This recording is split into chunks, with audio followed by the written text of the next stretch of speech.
Herkese merhaba arkadaşlar, kanalıma hoş geldiniz. Yepyeni bir videoyla karşınızdayım. Eşref Rüya dizisinin neden bittiğine dair itiraflar devam ederken Demet Özdemir dizi biter bitmez Çağatay Ulusoy'un sevgilisi Aslıhan Malbüro'ya katıldığı bir davette ilk göndermesini yaptı. Ben de bu görüntüleri sizler için YouTube kanalımda video halinde sunuyorum. Umarım beğenirsiniz.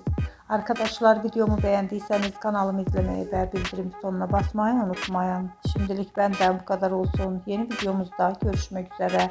Hoşça kalın.